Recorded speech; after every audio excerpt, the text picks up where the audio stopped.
We are back, baby. We are fucking back. We are back.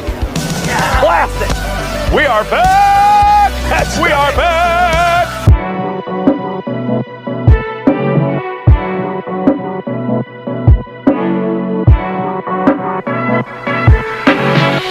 What's going on, my beautiful DC brothers and sisters? And there's so much to break down. Let's start with Superman, Man of Tomorrow. I am erect. James Gunn on if Peacemaker's fate will be addressed in Man of Tomorrow. Quote, no, but people should expect that the way the military and Rick Flag and everybody are working together and they've created a probably illegal prison for metahumans on another dimension is going to be a part of the DCU stories going forward. And not just a tertiary, oh, this is Arkham. It's part of the stories. There's an escalating war, obviously, that's going on between the government and metahumans. And this is a part of it. And I love this, especially since the season finale of Peacemaker, where we saw Peacemaker get taken by Rick Flag and his goons and sent to a planet called Salvation, which is a really obscure comic art that took all the superhero villains and put them on this isolated island and let them battle it out, sort of like a DC version of Hunger Games, which is something that James Gunn said, well, that's an influence, but he's not necessarily gonna go down that story route, which, okay, makes sense. But yeah, I really enjoyed Peacemaker. I liked it way better than the first season because I liked the more emotional beats and really focused on Chris rather than, on the alter ego of Peacemaker, and really just told a well-written story. That's what I really liked about it. And I liked the bold ending where Chris is just like, shit, I'm stranded. So I don't know what I'm going to do next, but that was a really bold ending. And apparently we're not going to get a season 3 of Peacemaker. So that's a big cliffhanger. And again, really ballsy choice by James Gunn.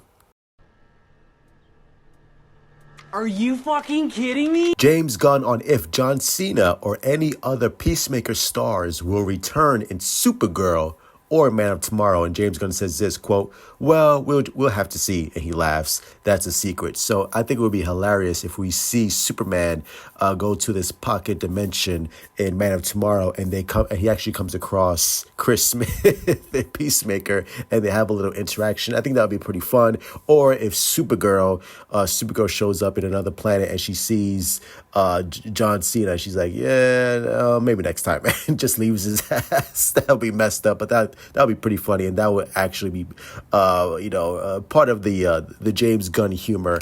Either way, I'm excited for Man of Tomorrow.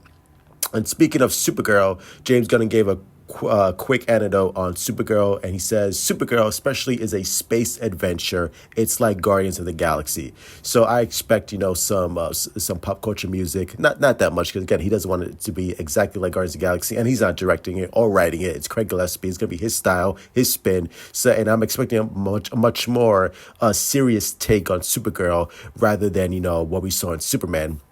But obviously, it's still going to have, humor, because you don't want it to be dark and depressing like BVS or Man of Steel, right? It's a Supergirl. At the end of the day, obviously, you want to tell a self-serious story, but you also want to have fun with it and not take the character too seriously. You want the audience to have fun and really like Supergirl, Millie Alcock's version. So I'm expecting Supergirl to be a sleeper hit for DC, especially if we see David Cornsweet's Superman, which I 100% believe he's going to make a cameo in this. And James Gunn, speaking of the songs, James Gunn on the music of Supergirl and Lanterns, which is coming up. Where's that damn trailer, James Gunn? He says there's songs in both of those things. So again, I'm expecting the James Gunn trademark and touch in both of these movies and series. But again, I don't expect it to have the same tone as James Gunn, because again, he's not writing it, he's not directing it, but it's going to be under his DC universe. So again, everything I'm excited about. I enjoyed Peacemaker Season 2 thoroughly, way more than Season 1. Again, bold ending. I really liked it, especially when there's no Season 3. I'm loving where the Rick Flag character is going at the end of Peacemaker, at the end of Peacemaker Season 2, and I'm excited to see this version of Rick Flag Sr. in Superman Man of Tomorrow, because again, he's becoming more of an integral part of this DC universe, sort of like, I don't want to say like an evil version of Nick Fury, but sort of straddling the lines and And I don't know when we're gonna get the reveal of the main villain for Man of Tomorrow, which is gonna be Brainiac, obviously. But I'm expecting that pretty soon. So overall, James Gunn's DC Universe, I'm liking it, man. I'm liking it. Keep it going, James Gunn. I love it. That's going to be it. Make sure you guys hit the like button, subscribe, follow me on Twitter, Instagram, Discord, TikTok. This is Ash Cheeks. Follow me on Twitter, even though my Twitter is still inactive. I don't know what the hell's going on. So just follow me on Threads. That's where I'm really posting all my thoughts on DC, stuff like that. So just follow me on Threads, follow me on Instagram, and all that good shit. And as always, truth out. Ladies and gentlemen, the weekend.